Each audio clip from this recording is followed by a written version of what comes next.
Boa tarde a todas, todos e todes. A gente está iniciando agora a ProDança convida para falar de dança e chamar todo mundo para a gente dialogar e trocar, fazer uma troca. Bom, eu tenho algumas informações, eu já digo de antemão, então já vou começar logo dando essas informações. Vou começar pela autodescrição. A gente acha que isso que ocorre é importante, então vou começar me autodescrevendo, né? Sou um homem branco, de barba, uso óculos de armação preta, eu tenho um cabelo grande, mas ele está amarrado atrás, tenho anéis nos dedos, de vez em quando eu fico passando a mão e eles fazem barulho.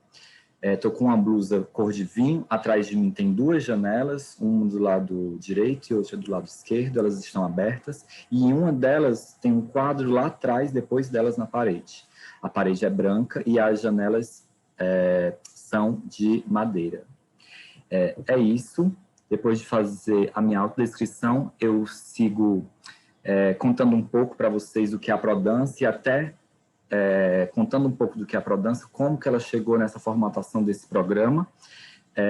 A ProDança, ela foi uma entidade que surgiu em 2002 e em 2004 ela se estabelece enquanto entidade representativa, né? Ela abre uma associação de fato, ela se constitui enquanto associação, então ela abre um CNPJ e começa a estar à frente dessas representações de bailarinos, professores e coreógrafos no estado do Ceará, mais fortemente em Fortaleza, mas não somente em Fortaleza.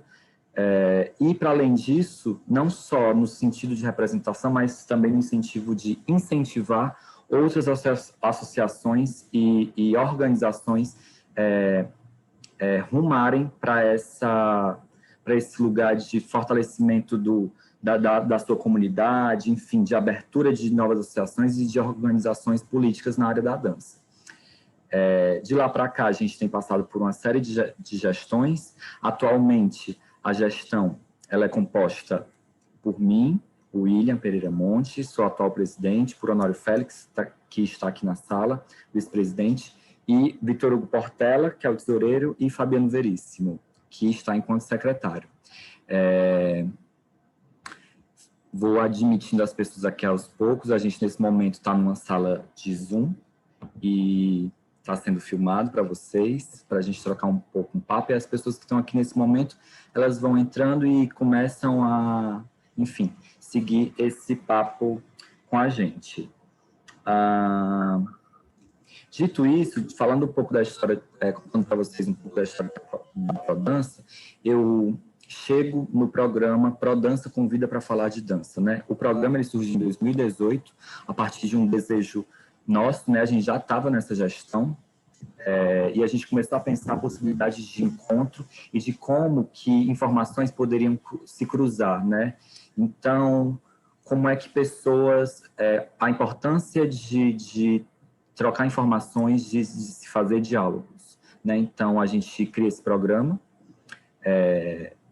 e ele ocorre de modo presencial e de 2018 para cá tem uma série de ações, né? A gente começou a fazer na nossa sede, chamando pessoas, coletivos, professores, coreógrafos, para contar um pouco, conversar de dança. A gente gosta de deixar esse tema amplo mesmo, e a gente vai entendendo como que em que ponto que a gente vai falar de dança, né? Dito isso, eu chego nesse formato que a gente está atualmente, né? Que é um formato por conta do atual contexto que a gente está vivendo, né? De isolamento social. A gente migra para esse lugar que é o online e começa a fazer o programa ProDança Convida para falar de dança aqui nesse formato virtual. E hoje a gente convidou uma pessoa que prontamente disse que viria e que, a partir disso, me deixa bastante feliz e empolgado, porque é importante a gente começar a estabelecer esses outros formatos e entender que a gente tem gente que a gente gosta e quer que esteja perto. E quando eu chego para fazer o convite a essa pessoa, Eu conheço ela a partir de uma articulação nacional que se criou no Brasil e jogo essa proposta, né? Vamos falar um pouco dessa articulação nacional, não vamos nos afastar, quero estar próximo. E a partir disso também vejo possíveis articulações com outros temas. Ela vai falar um pouco, eu acredito, ela acabou de lançar dois livros, um livro que tem 2 volumes, né? E eu lanço essa proposta, como tratar de articulação nacional e pensar memória, pensar arquivo, pensar publicação, pensar esse lugar, né? Esse lugar dentro da área da dança. E essa pessoa é a Bia Matar. A Bia Matar, ela é bailarina, professora e coreógrafa com DRT, produtora cultural proprietária do EPEC, que é o Escritório de Projetos da Economia Criativa, técnica em processamento de dados pelo Instituto Pentágono em Santo André, São Paulo, graduada em Gestão Pública pela Univale de Itajaí, em Santa Catarina, pós-graduanda em Economia Criativa, Cultura e Inovação na Univale de Balneário Camboriú, também em Santa Catarina. Foi gestora pública de cultura na Fundação Catarinense de Cultura e Fundação Cultural de Balneário Camboriú, professora nas áreas da economia criativa e suas relações com a elaboração de projetos e gestão de empreendimentos criativos. Possui formação em políticas públicas, leis de incentivo e marcos regulatórios do setor cultural. Tem 35 anos de carreira na dança e, em 2020, lançou o livro História do Sapateado no Brasil. Falando para vocês esse roteiro, eu passo agora a palavra para a Bia, para dar boas-vindas a ela e que nós possamos continuar criando esse diálogo e bater um papo maravilhoso nessa tarde de hoje. Bia. Olá, boa tarde, bom dia, boa noite, né? Para você que vai assistir a gente depois, que não pôde agora, mas está aqui, a Ruth, eu acho que está aqui, Honório, Vitor, William. Muito obrigada, principalmente pelo convite, né? Que é tomar um cafezinho com vocês aqui e bater um papo sobre cultura, sobre arte, sobre política. Então, isso eu vou sempre dizer sim, então não precisa perguntar 2 vezes, não, só marca o dia e horário que eu vou estar lá bem feliz. Até facilitou essa coisa da internet, né, de não ter o deslocamento, eu dou mais conta de fazer bastante encontros, né. E isso tudo que vocês estão propondo, ele é muito importante, né, para o nosso setor, porque a gente que é um pouco mais velha, assim, né, na carreira. Aliás, também quero aqui parabenizar, porque nós estamos fazendo esse encontro em meio às comemorações do Dia da Mulher, né? Então, eu sou uma mulher aqui, vou me apresentar, vou fazer minha autodescrição também, né? Sou uma mulher branca, com os cabelos grisalhos, tá embranquecendo também, tem o rosto bem oval, herança do meu pai árabe, a orelha, o nariz, tudo pela herança dele. Estou ficando a cara do meu paizinho de 89 anos. Tenho cabelos até os ombros que eu mesmo cortei durante a pandemia, eu mesmo pego a tesoura e corto, então ele está todo irregular, mas está tudo bem, porque eu estou em casa, estamos durante uma pandemia, eu saio muito pouco, só em extrema necessidade mesmo.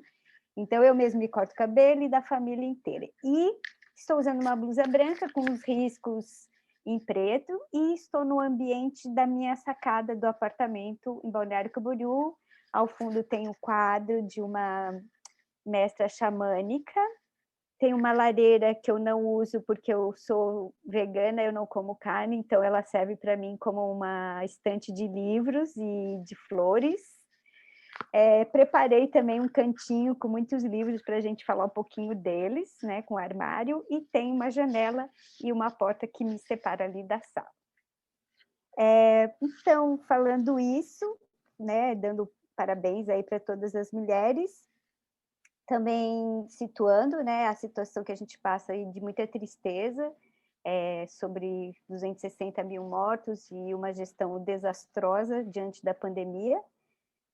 Não estou muito feliz no momento, né? Estou triste pela situação que a gente está passando, mas vejo nessa oportunidade também uma forma de a gente se ajudar, de a gente manter unido e manter a esperança, né? Então, a história do mundo já diz isso, já mostra as outras pandemias, guerras civis, e a cultura sempre renasce ou nunca morre, né? Mas ela se recupera e a gente tem que estar junto para um ajudar o outro. Então, acho que isso é uma roda circular, né?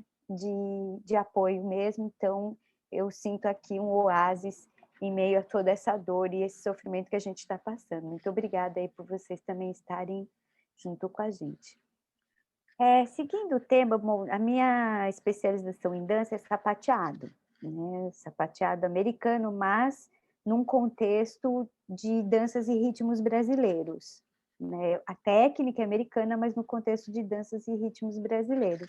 E aí, como o William falou, eu acabei de terminar uma pesquisa que eu já faço há 7 anos, 8 anos, que é sobre a história do sapateado no Brasil, né? Como é que ele aconteceu. Tem 2 volumes. O prefácio é de uma cearense porreta, que é minha irmã de alma, que é Valéria Pinheiro. Ela é minha coreógrafa residente na minha companhia aqui no Sul. A gente tem uma conexão incrível, assim, de ideias. Quando a gente vê, a gente está trabalhando com a mesma pegada, mas ela, para o sapateado brasileiro, ela é uma baita referência, muito citada entre os personagens desse livro, né? As pessoas que escreveram e que são parte, porque ele é até o ano 2000, tá? É um recorte, assim. Eu não passo muito do ano 2000, porque aí o sapateado ele se espalha muito, então o recorte está temporal também no livro e no Brasil. Então, um beijo para minha amiga Valéria Pinheiro, para minha irmã e todos os sapateadores cearenses. Aliás, o Ceará, para mim, é uma referência não só nas danças, mas também na política pública, nas políticas culturais.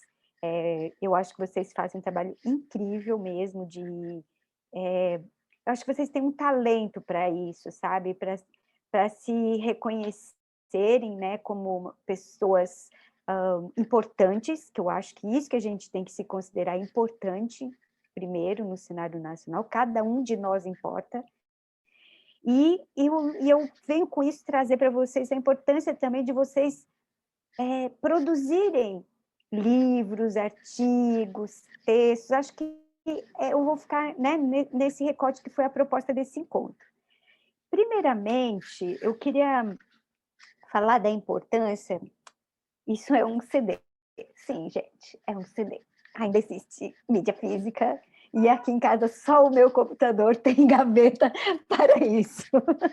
Porque eu tenho DVD, eu tenho fita cassete também, sabe? Mas eu não tenho mais aparelho, porque eu quebrei todos os aparelhos da família inteira. Então, e esse mapeamento da dança é uma das publicações brasileiras que a gente mais defendeu durante a construção da política pública, que foi o Sistema Nacional de Cultura, por meio do Colegiado Setorial de Dança.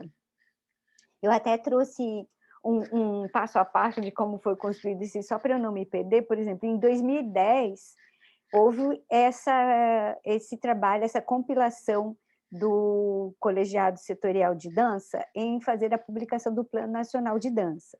E entre as prioridades para um colegiado, vem o quê, gente? Vem a parte do quem somos nós, aonde estamos, o que fazemos.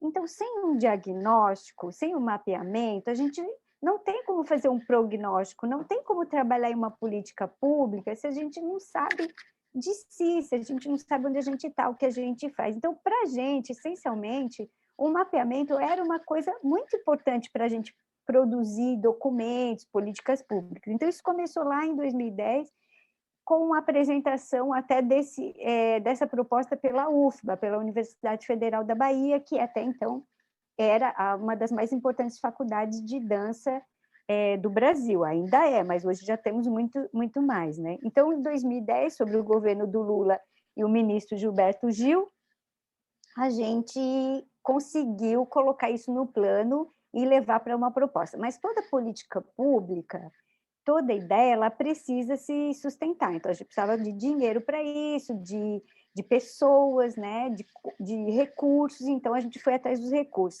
Em 2011, a gente apresentou a essa proposta, o colegiado, para a FUNAT, e foi aprovada no meio do colegiado da FUNAT. Não, é importante, porque a FUNAT é o nosso maior órgão, né, de políticas públicas, que nos representa, a coordenação de dança, através do Fabiano Carneiro, é super presente, mas já passaram outros gestores, Marcos Moraes, Leonel Brum, que também fizeram um trabalho muito importante na FUNAT. Então, a FUNAT, para a gente, sempre foi a nossa referência de como a gente viabilizar. Inclusive, uma das vocações da FUNAT é estimular a produção, publicações de livros, tudo. A maioria dos livros que eu tenho é publicação da FUNAT. Inclusive, ela tem uma biblioteca disponível, que é só solicitar, que eles te mandam a caixa de livros com todas as publicações. Tem muita unidade ainda para ser distribuída, é só falar lá com o Fabiano Carneiro que eles podem disponibilizar também esses materiais para vocês. Para quem está fazendo pesquisa, né, que nem o Vitor. Oi, Liliane, não tinha te visto agora, não sei se ela travou, mas assim. E como que a gente ia buscar esses recursos para o mapeamento, né? Tinha que ser através do Fundo Nacional de Cultura, mas naquele ano a gente não conseguiu incluir no orçamento, então passou-se mais um ano sem essa publicação. Em 2012, a gente apresentou de novo o projeto para a FUNAT. Nesse ano teve uma mudança no Ministério da Cultura, né? Estava a Ana de Holanda e depois em setembro, entrou a Marta Suplicy. Então, cada um que chega, né, gente? A gente está acostumado que cada um que chega lá, você chega... Então, era uma vez um grupo de pessoas que fez um plano e levantou os nós críticos da nossa área, o que é um linóleo, o que é um pimbim, uma bambolina. A gente vai lá e conta a história do Era Uma Vez. Então, a gente foi lá para a Marta Suplicy, isso foi no Dia Internacional da Dança. Não, em 2012 ainda era a transição da Ana. Só que também era a transição de governo. Então, o que aconteceu? Acabou o mandato, não deu para incluir no orçamento de novo o mapeamento da dança. Aí entrou a Marta Suplicy no Dia Internacional da Dança de 2014, estávamos lá, dona Marta, tudo bem? Então, a gente veio aqui porque nas prioridades a gente precisa do mapeamento, a gente precisa de recursos. Entre outras demandas, a gente levou o mapeamento de novo. A gente tinha um cálculo mais ou menos na época, né, gente, 2014, de 4 milhões.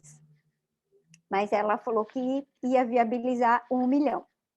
Então, o que a gente faria com esse 1 milhão? Aí, em 2014, volta o Juca Ferreira, também, né, só podia também fazer honras ao Juca, sempre um lutador da cultura, né? Ele sempre entendeu a autonomia da dança, separamos dança, teatro e circo, de que dança é dança, teatro é teatro, circo é circo, então foi um super incentivador da dança. Mas aí a gente conseguiu finalmente fazer o termo de cooperação entre o Ministério da Cultura, a FUNAT e a Universidade da Bahia. E nessa ocasião, então, foram contempladas 5 regiões. No sul foi Curitiba, no sudeste São Paulo, Rio de Janeiro, no centro-oeste Goiânia, no nordeste Salvador, Recife e Fortaleza, no norte Belém. E um dos critérios era ter curso de dança, ou um curso técnico, ou uma licenciatura, ou um bacharelado. Então, aqui em Santa Catarina, onde eu estou mesmo, ficou fora, porque isso não tinha na época, foi acontecer há 3 anos atrás, uma faculdade de dança no nosso estado. Mas eu acho que esse mapeamento ele está disponível na internet, tá? Se vocês... a próprio site da FUNAT ele disponibiliza. E o que a dança precisa, assim como todas as artes, as linguagens? A gente precisa desses levantamentos de dados, né? Então, cada vez que sai uma publicação em dança, seja ela acadêmica, que é uma produção muito rica a produção acadêmica também, revistas, artigos, publicações, isso tudo oferece para o pesquisador, e eu vou até além, oferece para quem elabora um projeto de cultura, um projeto de dança, por uma lei do município, do seu estado, ele fornece subsídio para você fazer uma justificativa, por exemplo. No Brasil, até o ano de 2019, essa foi a justificativa, inclusive, que eu aprovei o meu livro pelo edital do Estado de Santa Catarina. Eu fui aprovada num edital público para fazer a produção desse livro. Qual era a minha justificativa? Não existia, até então, uma publicação sobre a história do sapateado no Brasil. Então, ela consegue congregar aí, claro, a condição, é a minha condição de produzir esse material, mas também o cenário, né, que a gente está. O que você quer mudar nesse cenário? Então, você precisa... O site do IBGE sempre ser consultado, né? Existe o site do Itaú Cultural, junto com a UFGS, né, que também fala sobre os indicadores culturais. Então, as publicações em dança, elas servem para isso. Hoje, eu mesma fiz um artigo com o meu livro, que é de dados, que é de estatística, que é onde estavam as pessoas e como é que essa dança se disseminou pelo território brasileiro, quem trouxe, com quem fez aula, entende? E aí, a partir disso, eu fiz o teste, eu consegui elaborar um documento, já abordando dados, fatores políticos, por exemplo, econômicos, né? Em que contexto que aquilo que acontecia era favorável, era uma ditadura, por exemplo, no sapateado, era tudo copiado dos americanos, quando chega aqui.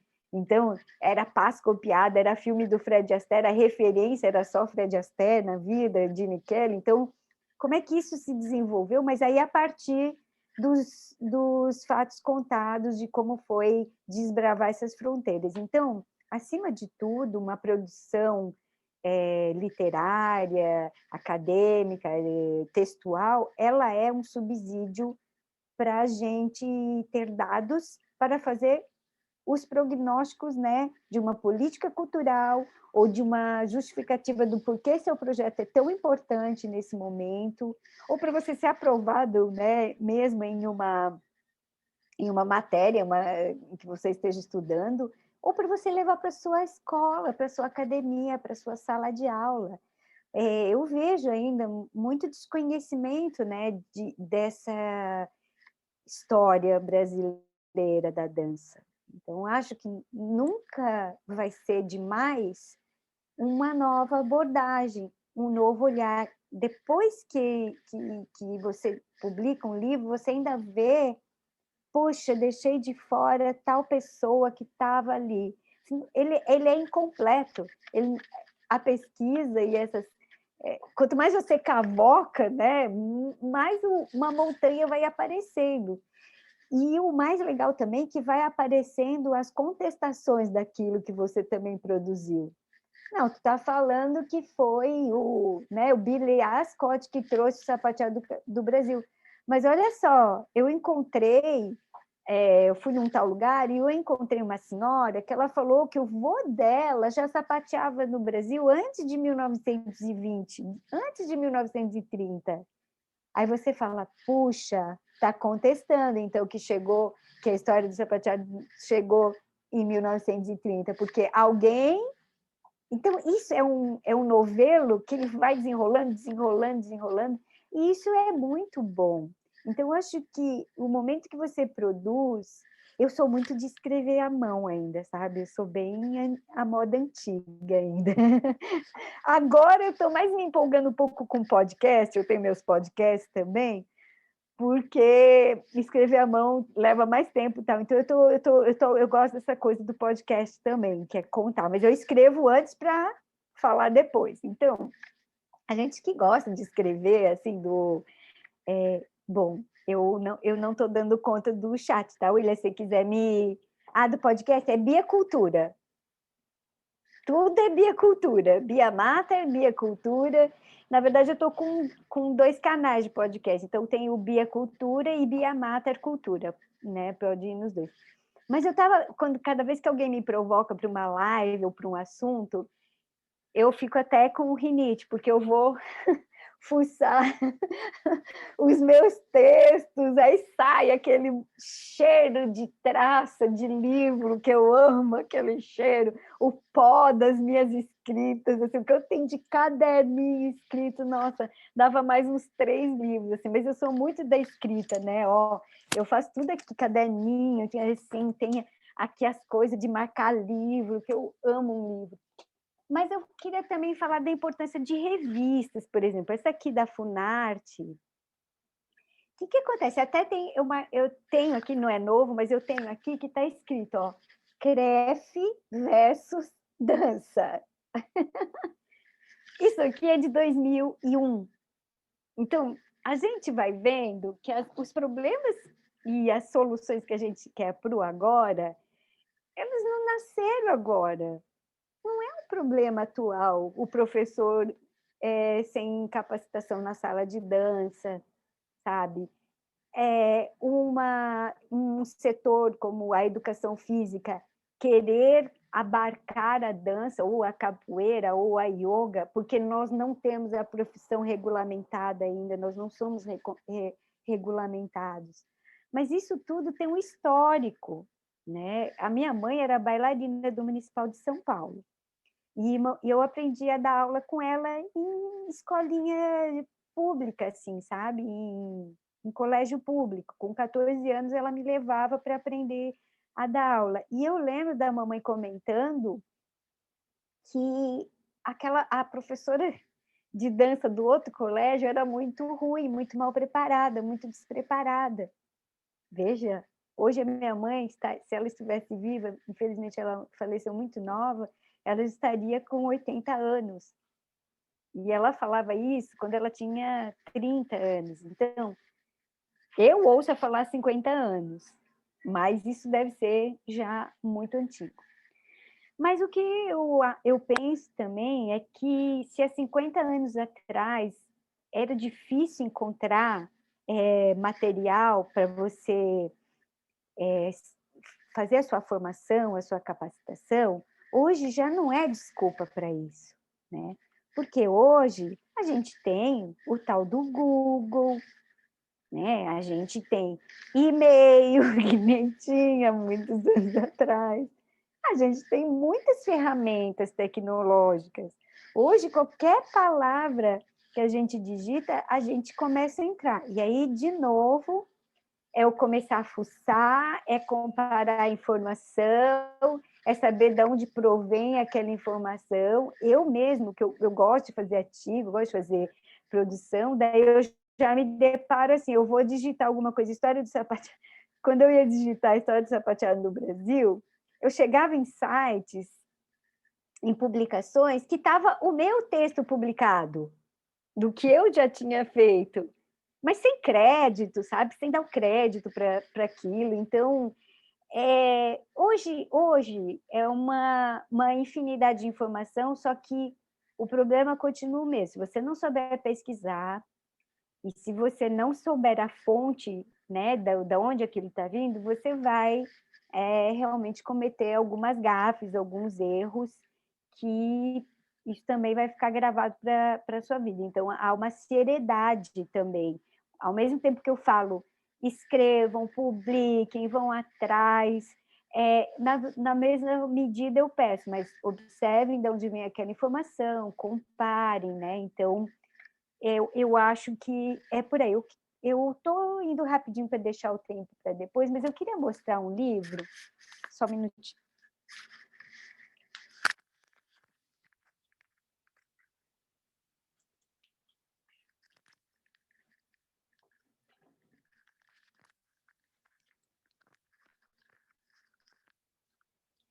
Não, eu vou mostrar 2, que é um pouco herança da minha mãe também. Olha, gente, esse livro, né? Olha o estado do menino querido, eu até preciso levar para fazer como é que eles falam? Uma restauração, né, do livro.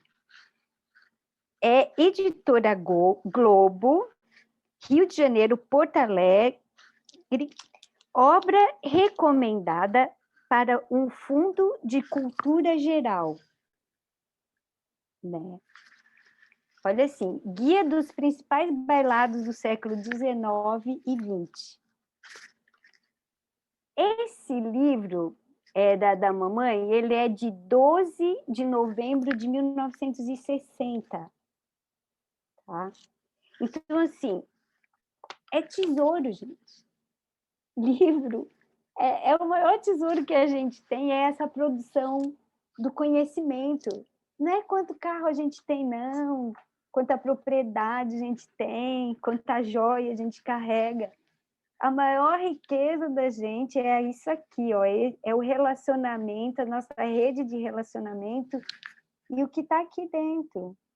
Porque a gente também, a gente é ser humano, né? E só a gente tem esse poder de imaginar e de contar história. E além de criar história, a gente ainda quer contar, né? Mais uma vocação do ser humano. E isso daí é a maior riqueza que a gente tem.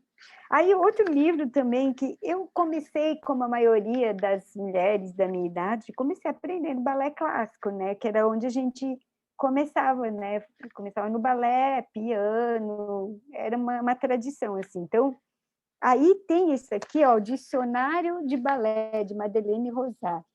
Gente, tá aqui, plié, tandi, atiti, batimangra, batiman. Isso aqui é língua.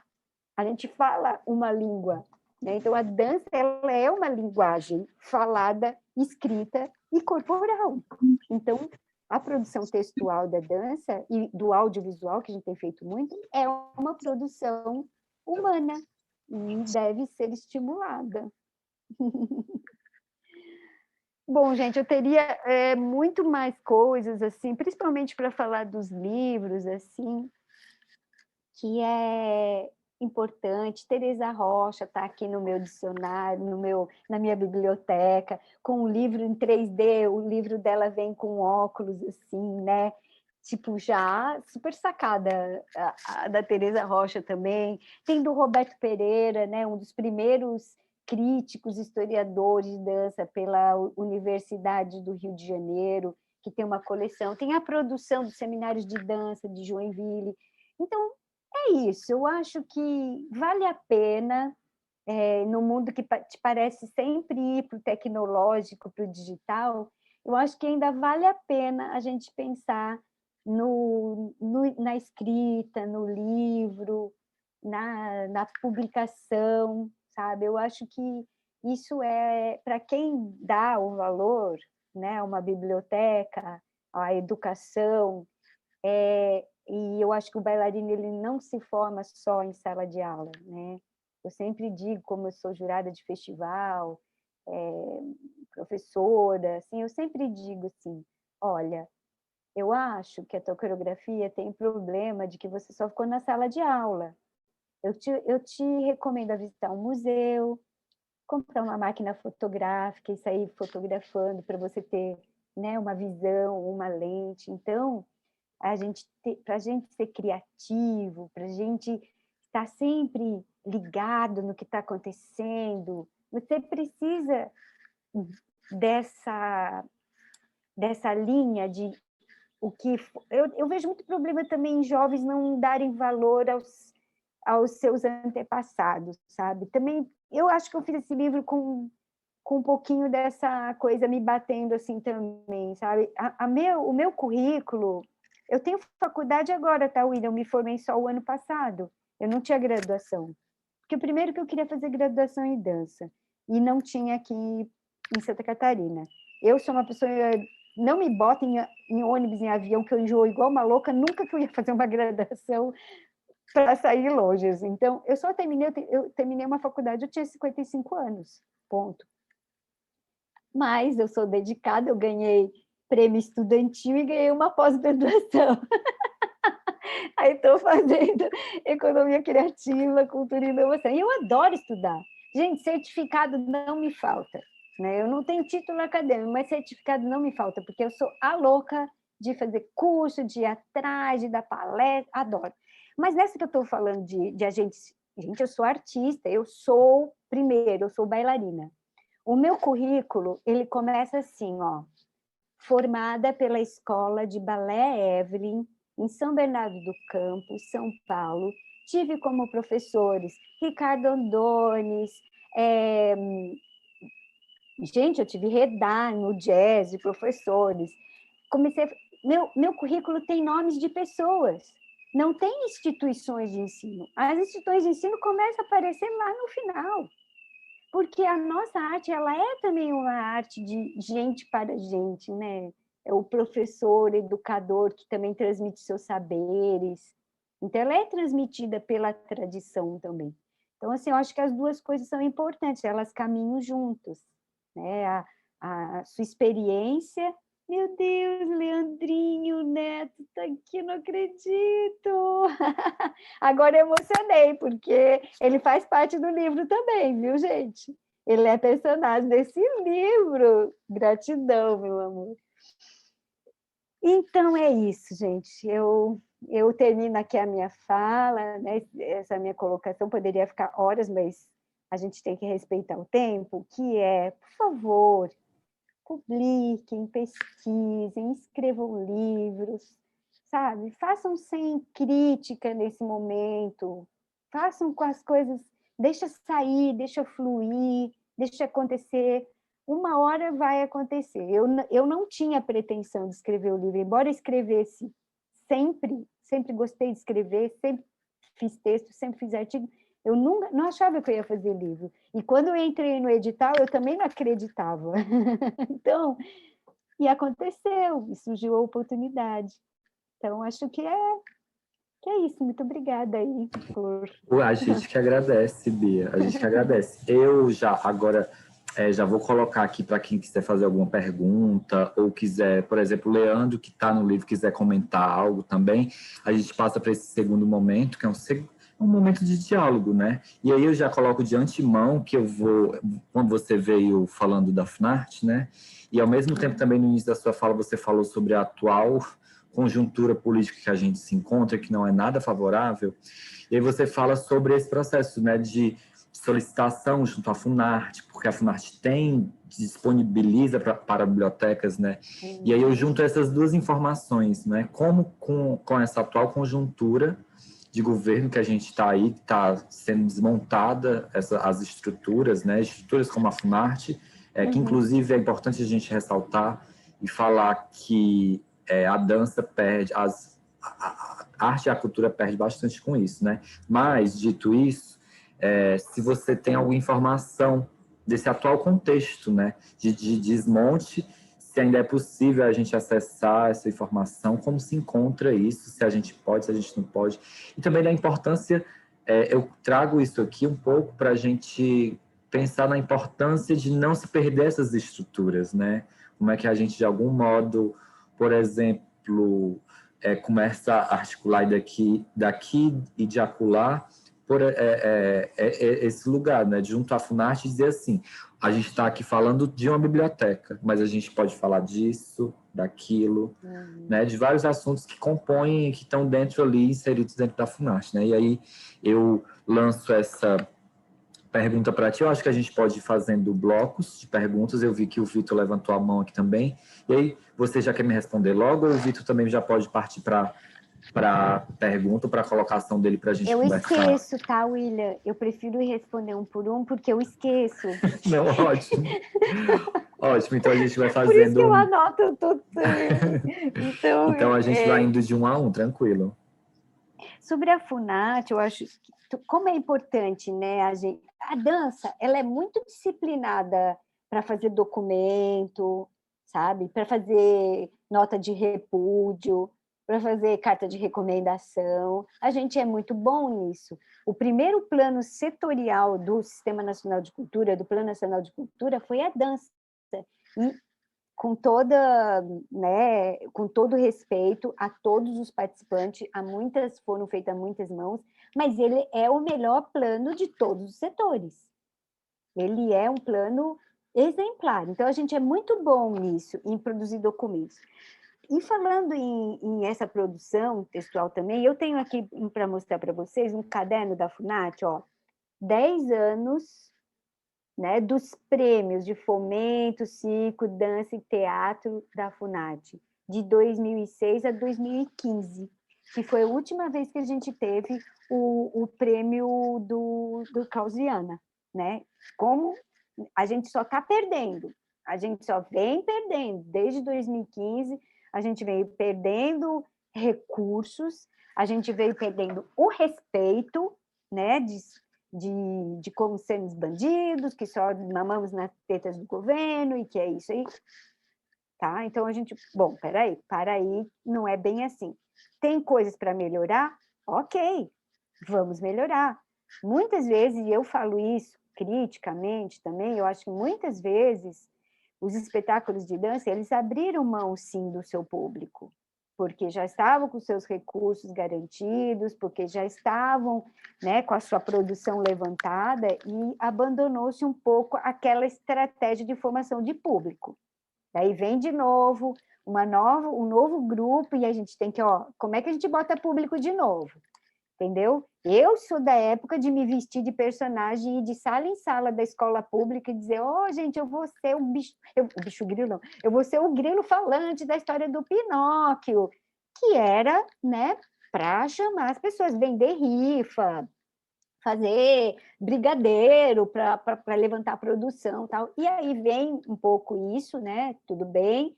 Só que agora a gente já está em outro momento, né? Então a instituição Funat, e a gente tem uma sorte absurda dentro dessa instituição, que é ter o coordenador. Eu já falei do Leonel Blum, do Marcos Moraes, mas o Fabiano Carneiro, gente, ele está lá resistente, ele nos representa, não tem o que dizer do nosso coordenador de dança. É simplesmente porque a estrutura da Funat é que vem sendo...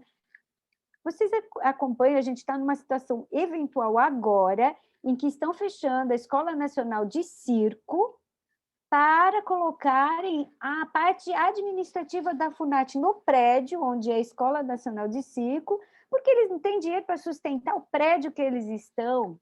Então, assim, gente, é despir um santo para vestir o outro, né? Como a gente diz aí no ditado popular. Não é assim que se faz coisa. Então, assim, a Funat, através do Fabiano Carneiro, principalmente, nós temos ali o cadastro de dança atualizado. E cadastro nunca é atualizado, né? A gente precisa sempre estar lá. Ó, gente, abriu o cadastro de dança de novo. Está aberto, vamos lá. Mudou de endereço. Eu fiz um catálogo de dança numa época aqui, 2002, que também era isso. Agora todo mundo mudou de endereço, o bailarino que era de uma companhia foi para outra, né? Saiu. Então, a gente também tem essa dinâmica e precisa estar sempre se retroalimentando. A gente precisa estar sempre, agora com os cadastros da Lei Aldir Blanc, a gente precisa pegar esses cadastros e incorporar nos cadastros que a gente já tinha, né, de informação pública, a gente tem que incorporar tudo isso, porque isso é diagnóstico que produz prognósticos. Então, a partir disso. Então, na Funat, você pode procurar, olha, os editais de fomento ao circo, a dança e o teatro no suplemento de cultura, produção da Funat também. Isso tudo tem digitalizado já tem no site, mas eu vou, né, eu dizer, são estatísticas, gente, são o que a gente tem que fazer, são gráficos. Enquanto foi diminuindo o recurso, enquanto foi aumentando a procura, eu fui parecerista de um edital de dança da Funat em 2013, do Klaus Viana, e, meu Deus, a gente tinha 880 projetos para contemplar 60, 70. Então, é desproporcional, sabe?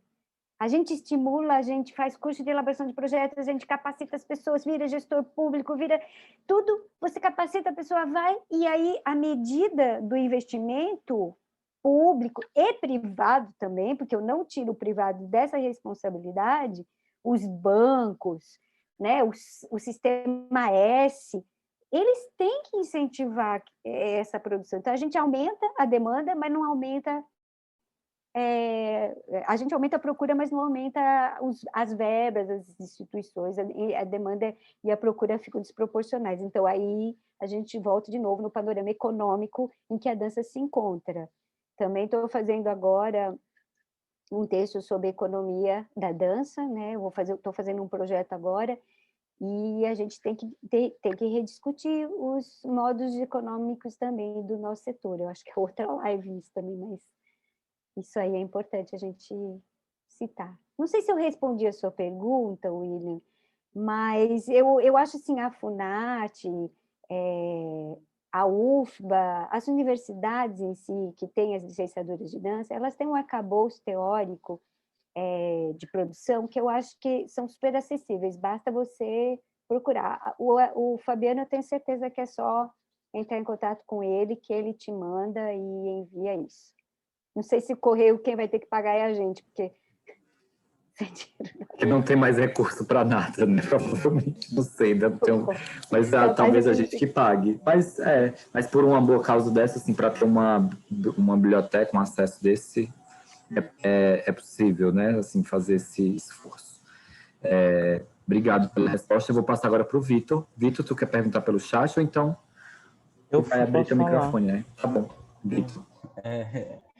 Não, primeiro, deixa eu só pôr outro fone aqui. Primeiro, falar dessa pertinência do que a Bia falou agora, né? Comentar essa relação entre uma demanda que aumenta e um investimento, uma verba que não acompanha, e da importância do setor privado nisso, que não que a gente vá privatizar tudo, ninguém quer isso, mas a gente vê uma omissão do setor privado e do setor público, inclusive a omissão do setor público em incentivar que o setor privado comece a injetar dinheiro na cultura.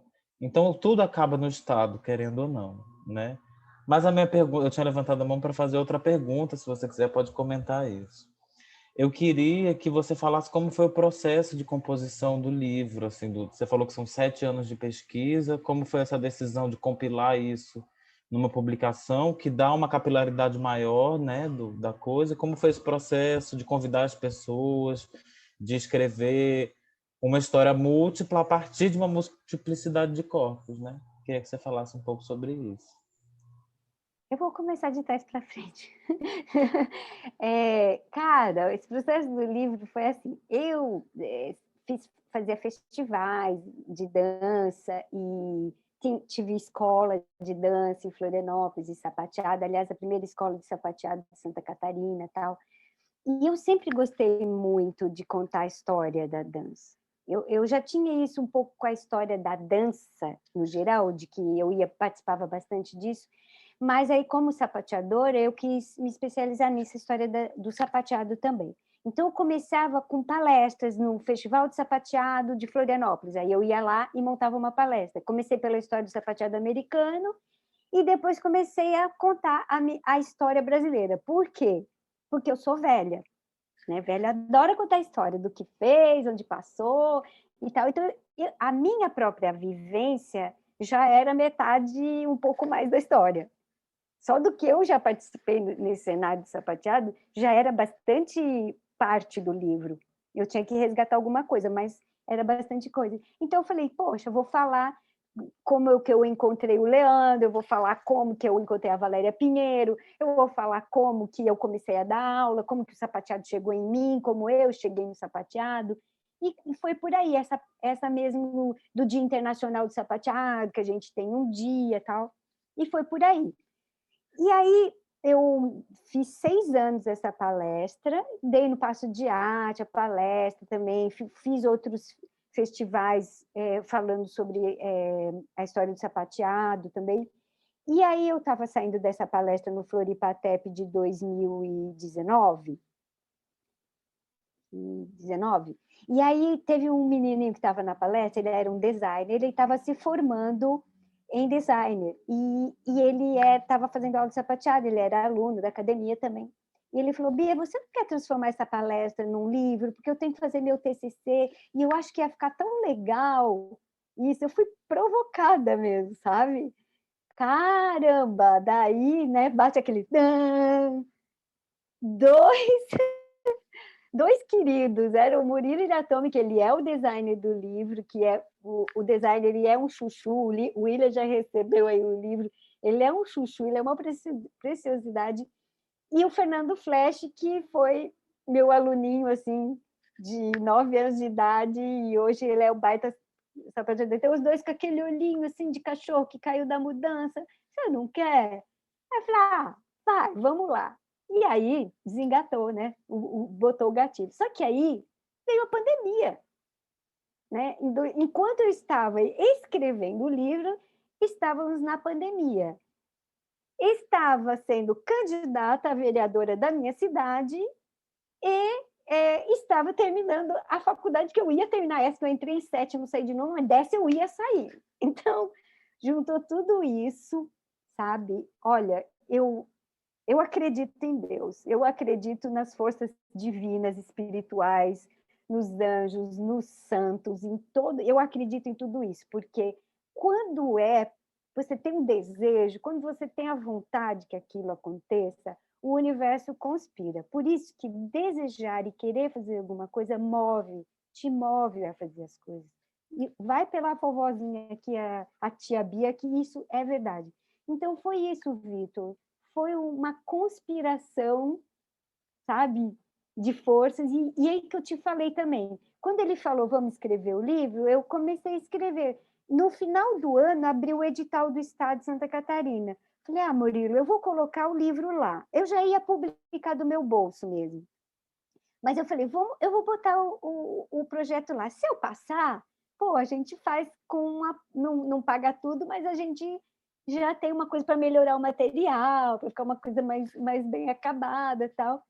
E coloquei. E aí você é aprovado no edital. Aí você fala, bom, agora eu vou ter que fazer isso aqui. Aí deito o cabelo mesmo. Eu te confesso assim que é uma alegria maravilhosa. Eu estava, gente, é igual nascer um filho, sério. É igual o filho que nasce, sabe? Você não sabe que carinha que ele vai ter, que cheiro que ele vai ter, assim, com a cor que ele vai ter. Então, é muito legal. E eu estava muito ansiosa também pela resposta do público também. Sabe quando você monta um espetáculo? Que você acha que falou tudo e o público não entendeu nada daquilo que você falou? Eu estava bem ansiosa, assim. Hoje, eu te digo assim, é um projeto inacabado. Eu não vejo ele como um projeto acabado. Já encontro coisas, já encontro erros, que faz parte, dói ver um erro num livro, assim, mas todo mundo fala, Bia, relaxa, que isso faz parte do cenário de quem publica livro. E todo mundo passa por isso. Mas eu fui muito bem recebida. Eu só tenho mesmo a agradecer e muita colaboração, porque quem faz pesquisa, quem precisa publicar um livro, as pessoas têm que ajudar. Quando alguém te manda, você pode responder esse formulário, né? Para mim, porque tipo, eu precisava saber dessa informação e eu fui muito correspondida. E, durante a pandemia, o que era a contrapartida do meu projeto? Fazer 10 palestras nos festivais de sapateado do Brasil, fisicamente. Eu ia pegar aquilo e jogar. Não teve festival, não teve evento. O que eu fiz? Vupt, fui para a internet. Aí comecei a fazer lives, chamava os convidados. E nessas lives, os meus convidados, que já eram os convidados do livro, contavam muito mais história, muito mais legal do que está no livro. Então, se você pegar as lives, vai ter muito mais coisa do que tem o livro. Eu acho que as duas coisas se complementam muito. Então, eu falei, cara, por que você não me falou isso quando eu te pedi sobre o livro? Por que você não me contou que você fez sapato, que você desenhou um sapato, no caso da máquina, assim, sabe? Então, é isso, por isso que eu acho que é inacabado. Ele é só uma faísquinha para estimular as pessoas. Agora, tá aí. Agora pega isso aí e vai. Inclusive, Bia falou que mandou o livro, já estou com o livro em mãos, não estou com ele aqui agora para mostrar, mas já estou com ele em mãos, ele já está na nossa biblioteca da Prodança. A gente está nesse momento de pandemia, não tem nem como dizer para as pessoas visitarem a biblioteca da Prodança nesse momento, né? Mas a biblioteca da Prodança, enfim, a gente está compondo ela, está bem bonita, com quase 100 títulos, a gente está conseguindo fazer assim enfim, construir um material bem bonito, né? Então esse livro já está lá e a Prodança já promete, a Prodança logo vai estar postando aí uma foto nas redes, né? Eu estava conversando com Bia essa semana agora, nas redes a gente vai logo compartilhar essa fotinha maravilhosa nas nossas redes aí desse livro, né? Volume 1 e volume 2. Eu vou passar Eu agora quero para esse livro. Isso foi uma coisa bem legal também, viu, Vitor? Como que você faz um lançamento de livro em uma pandemia? Como é que você distribui uma coisa física no meio de uma pandemia? Então, tipo assim, o lançamento, para mim, é essas fotos que o William está falando. Tá super bacana. Gente, quando você receber o livro, você posta a fotinha para a gente pôr nas redes sociais. Então, eu estou com um álbum de recordação fantástico, que eu acho que eu não teria isso se fosse num lançamento em coquetel, em alguma coisa, eu não teria. E quanto a livros da Prodança, eu vou doar para vocês. Eu tenho o Lições de Dança, do Roberto Pereira, porque eu comprei muitos livros durante a minha vida, eu compro muitos livros, assim. E quando o Roberto Pereira lançou esses livros, eu revendia eles aqui em Santa Catarina, então ele me deu alguns livros. E depois, muito breve, ele faleceu. Assim. E ainda eu tentei, falei, gente, para quem que eu devolvo os livros dele? Não tinha nem para quem devolver, assim, sabe? Então eu fiquei com alguns exemplares, eu vou mandar para vocês, tá? O que eu tenho aqui Ai, que duplicado. notícia, porque é um tesouro, né? Você não encontra mais, né? Você não encontra, você encontra História da Xerox. formação do balé brasileiro e a formação do balé brasileiro e lições de dança, que eu tenho duplicado número 3. Eu vou mandar para vocês, então, para pôr num coisa de vocês. E posso mandar Biblioteca mais da alguns Prodança livros meus. agradece. Biblioteca Você da quer, Prodança super Vitor, esse agradece. livro? Ô, Bia, eu quero a cara de pau, né? Eu quero para a biblioteca da Prodança, porque fica para a comunidade. Eu quero para minha biblioteca pessoal, que está aqui atrás, inclusive. Legal. Eu vou passar então para o Leandro, também que está inscrito, né? Para a gente continuar esse bate-papo. Leandro, você está por aí? Oiê, oi Oiê. pessoas, que ótimo encontrá-los, vê-los aí, que Querido. bom, quanto tempo, Bia, William, todos, Vitor, Ruth, que ótimo. Tem algumas questões, perguntas, talvez, também pensar aí o sapateado no Ceará, que é muito distinto, né? Todo o desenvolvimento no estado do Ceará, o sapateado em relação ao resto do Brasil.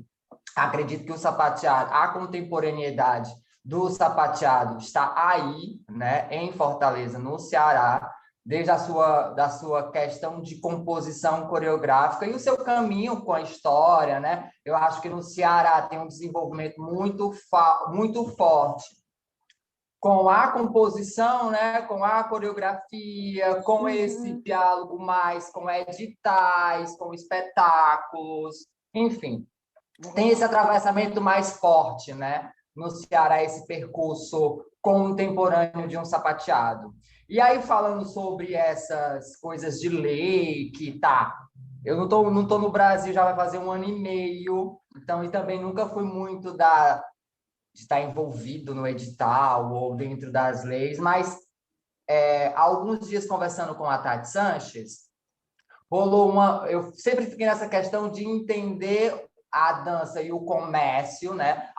O levantamento, por exemplo, de quanto foi investido na dança no ano de 2020 durante uma pandemia. Por que a dança também não vai para a Bolsa de Valores, como o cosmético vai, como várias outras coisas estão aí inclusa dentro da Bolsa de Valores, né? Então, a gente nunca sabe, por exemplo, quanto foi levantado financeiramente para a dança e quantas pessoas consumiram isso, não só no Brasil, no mundo, né? Como é que essas companhias de danças profissionais se mantêm recebendo seus salários, se mantêm bancando esses bailarinos. Então, tipo assim, fico curioso de saber por quê, né? Porque a gente fica sempre nessa busca do governo do Estado, mas não há uma prestação de conta, há uma prestação de conta, mas sempre entre institutos ou associações ou poderes públicos e privados, enfim. Mas não há, tipo assim, um registro, né? Ou uma prestação anual. Foi investido milhões de dinheiro na dança, ou como é que a gente pode pensar nisso, né? Já que existe consumo, quantas pessoas estão consumindo realmente isso, né? Não sei. É bem isso, assim. Entrei aqui por curiosidade e estou super feliz. Nossa, eu que estou muito feliz de você estar aqui junto comigo, Leandro, representando o sapateado também. Você é um talento, não só no sapateado, na dança contemporânea. Esse menino é de uma... Nossa, eu até sou suspeita, né? Porque a gente se encontra em festival, assim, ele sempre ganha prêmio de melhor bailarino, melhor coreógrafo, melhor isso, a pesquisa. Leandro... Nesse momento, meu amor, eu acho que você está bem aí no Uruguai. Fique aí, porque a coisa aqui não está boa. Você vai tomar vacina antes que a gente aí. Fique bem aí, tá? Teu livro está aqui guardado, o Leandro é um personagem aqui do livro, mas você está falando uma coisa que eu tenho falado atualmente, assim, que é que Gil já falava, né, gente? Gil já falava da dimensão econômica da cultura. A gente tem que se encaixar, a gente é simbólico, lindo, maravilhoso, somos todos simbólicos. A gente é cidadã, é da natureza da dança ser cidadã, não precisa nem pedir contrapartida, que o próprio objeto da dança já é cidadã. Mas tem a natureza econômica, e Juca Ferreira também já falava dos commodities da dança. Né? Por que a dança não é um commodity, assim como o petróleo? Assim como... Mas, Leandro, há um preconceito que é da própria classe ainda, em chamar o nosso métier de mercado. Se você falar a palavra consumo num debate filosófico sobre a dança, você é linchado, né? Porque não somos um produto, nós não somos um produto. Então, se a gente não for... Eu acho que não é... A gente tem que se ressignificar. Não é se virar capitalista, porque, né, nem faz muito a nossa cara essa coisa capitalista, porque a gente é de processo mesmo, né? Os nossos indicadores são indicadores humanos, então é difícil realmente você contabilizar. Eu tive que inventar indicadores humanos para quando eu faço justificativa de projeto, alguma coisa, que era assim. Era um projeto social que eu fazia numa favela bem grande de Florianópolis, que uma empresa privada estava aportando recursos e ela queria relatórios sobre isso. Eu tive que criar indicadores, por exemplo, de quantos centímetros de alongamento aquela criança teve de abertura de perna. Que ela entrou com, sei lá, 15 centímetros e saiu com 20, 25 centímetros. A gente tem que inventar, porque ninguém dá isso para a gente. A gente não é cimento, cadeira, caneta. Então, a gente tem que inventar. Por isso que eu estimulo a pesquisa. Se você... Olha, todas as pesquisas que eu tenho, e eu adoro pesquisa, estatística é outra pós-graduação que eu quero fazer, porque eu adoro um formulário, eu adoro uma pesquisa, assim. O que é, Leandro? Nem nós fazemos nos nossos projetos esse relatório que você está falando, de quanto público a gente teve, quanto que a gente gastou, quanto que a gente... Se não for por uma pressão, porque eu tenho que prestar conta de um edital. Se não for por uma pressão de que alguém te patrocinou e quer aquele relatório de quanto. Hoje, as estatísticas, por exemplo, para fazer meu livro, como foi tudo online, tudo, era aqueles gráficos do Facebook, de quanto teve de engajamento no coisa, mas aquilo é estatística. E aquilo é dado. Então, o que a gente está falando daqui de publicação, de escrever livro, de escrever artigo, de escrever caderno, é dados. A gente precisa desses dados para a gente se reposicionar nesse mercado e sobreviver da nossa arte, sem ficar dependendo do Estado, né? Eu digo que eu não sou capitalista, mas eu não sou comunista, na verdade, eu acho que eu sou anarquista, porque eu acredito que se nós, seres humanos, soubéssemos viver realmente em coletivo, a gente precisa de Estado. A gente se auto-organizaria, eu sei que é um sonho, eu sei que é uma utopia, mas é isso que eu acredito. Eu acredito que o coletivo consiga criar os seus próprios instrumentos, e os seres humanos vamos evoluindo com isso tudo, mas só vamos fazer isso se eu for e todo mundo for. Eu sozinha, tem a filosofia do girino que eu gosto de contar, que sai aquela girinada toda no rio, uns vão criando as perninhas, vai abrindo os dedinhos, quantos chegam na outra margem do rio? Aí o outro chega lá, cheguei, ele olha para trás, tem metade dos girinos mortos. Ele vai chegar lá, em que ambiente que ele vai estar sem os girininhos, amigos, coleguinhas dele? Pô, a gente tem que ir junto. Então, para isso, a gente precisa ser mais envolvido com essas questões.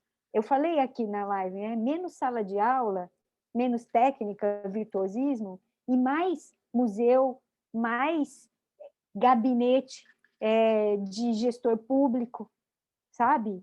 Exigir que na gestão pública ou na gestão privada tenha pessoas que entendam sobre a dança, que se não entenderem, que perguntem para quem sabe, que sejam democráticas nessas coisas também. Então, eu acho que é questão de postura. A gente é muito passivo, a gente é muito bonzinho. E problema, a dança ela é muito democrática. Ela é democrática, então a gente vai mais devagar, o tal do Ubuntu, né? A gente vai devagar, mas a gente vai junto. Só que, de vez em quando, o William sabe disso. O William sabe que ele trabalhou comigo na conferência. De vez em quando, você tem que sair arregaçando a porta. Você tem que fazer escândalo, se jogar no chão e dizer: daqui eu não vou sair da frente do caminhão, porque é assim que a gente vai conseguir as coisas. E, de vez em quando, você senta na mesa do ministro, do presidente, e fala assim: escuta aqui, ó. Sabe há quantos anos eu falo sobre linha de crédito para a cultura? Tipo, 30 anos no mínimo que eu estou falando sobre isso. E todos os ministros, todos os secretários dizem: não, vamos trabalhar isso com a Caixa Econômica, a gente vai ver lá uma linha de crédito. Porque Bia, se hoje o banco abrisse uma linha de financiamento, a Lei Aldir Blanc, né, mudou, vamos lá. A Lei Aldir Blanc é tudo isso que a gente está falando. Injeta dinheiro que a gente pega, a gente não come dinheiro, a gente produz, a gente faz girar, a gente, né, movimenta o PIB. Ninguém engole dinheiro, ninguém engole auxílio emergencial, a gente põe na economia, a gente faz a roda girar, a gente movimenta a cadeia produtiva. Eu hoje, se eu tivesse condição de pegar um financiamento bancário na linha de juros de um financiamento estudantil, do FIES, ou numa linha de juros que eles dão para uma empresa botar uma automobilística numa cidade, 10 anos de isenção de IPTU para você, 50% agora, 50% você me paga em 50 anos, você ia pegar dinheiro público? Você ia dormir com essa coisa de que dessa prestação de contas, que é do cão, numa lei 8666, que acaba com a nossa cabeça, com a nossa saúde, e daqui a 10 anos pode ser processado porque não pôs uma nota fiscal com o CPF de alguém? Estavam fazendo isso na Ancine há pouco tempo. Estão fazendo isso com a Lei de Incentivo à Cultura Federal. Então, você dorme com o inimigo o tempo todo, a hora que você pega dinheiro público. Eu tenho um armário aqui, estou sem espaço, eu tenho um guarda-roupa inteiro de pasta de prestação de conta, que a minha vontade é botar fogo, mas não posso. Porque um dia alguém vai cismar que aquela nota fiscal que está ali 20 anos depois não tinha o CPF do cara que ficou no hotel, do teu convidado. Daí você tem que ir lá no teu material. Então, a gente fica refém dessa burocracia, a gente é refém da burocracia brasileira. Como a gente está vendo no plano da saúde, né? O que está acontecendo no plano da saúde? É uma burocracia. O papel não chegou no fulano, então não posso liberar.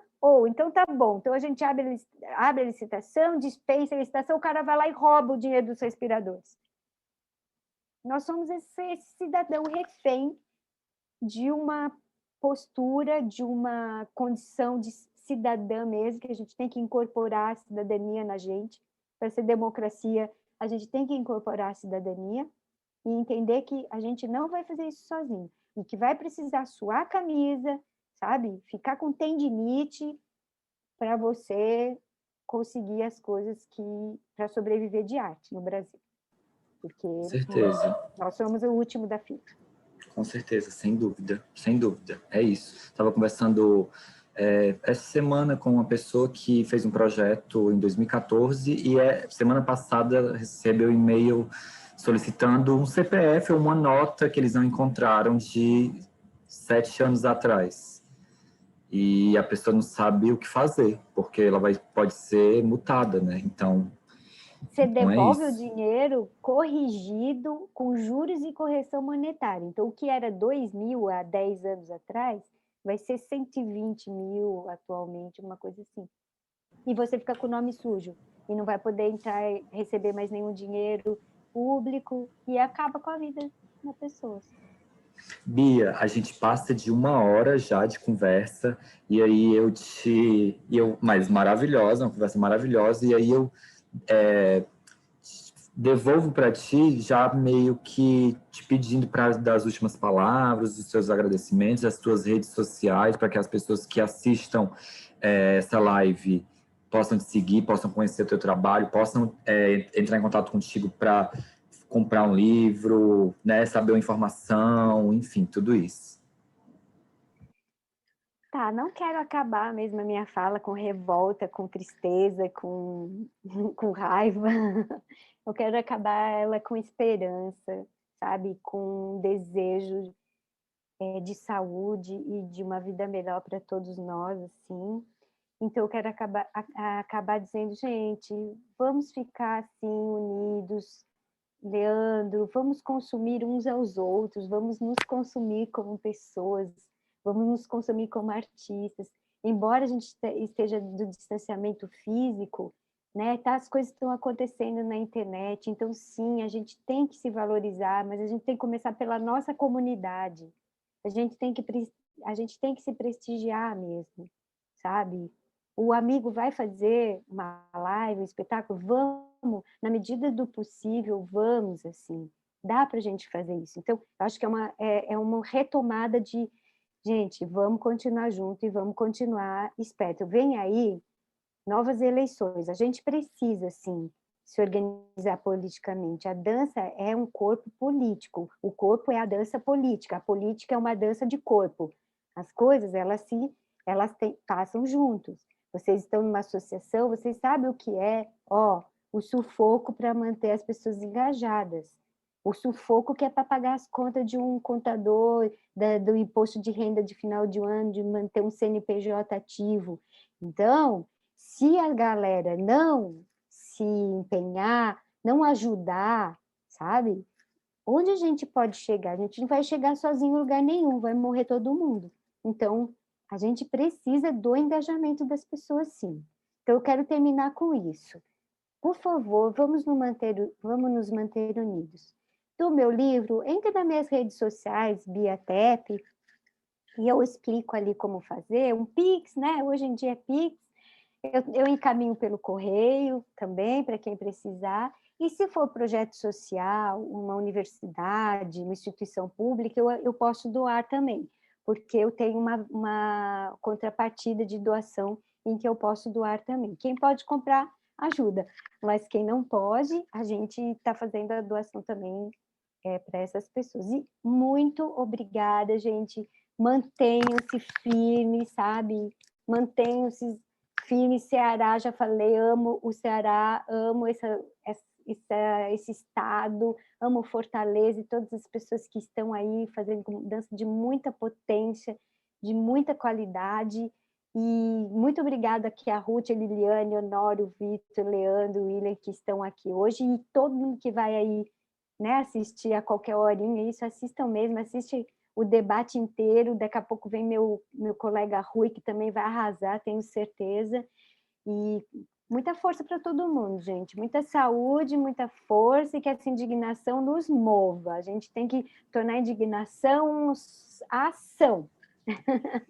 Bia, muito, muito, muito obrigado. Eu, William, te agradeço muito, a Prodança te agradece muito por essa fala de hoje, por essa troca maravilhosa. Queria falar para todo mundo que está assistindo aqui esse vídeo, essa live, que busquem os outros vídeos, né, aqui no canal, que vai ter vídeo do Matias Santiago, vai ter vídeo do Rui Moreira, então busquem. A Prodança, ela tem as redes sociais dela também, a gente está desenvolvendo uma série de ações, tanto no âmbito pedagógico, como também, enfim, no âmbito de formação, no âmbito de gestão, no âmbito de artístico, @_prodança, convidar todo mundo para ir acompanhando junto às nossas ações. É isso, agradecer, boa tarde, bom dia, boa noite para todo mundo, vamos seguir junto e abraço, tchau, tchau.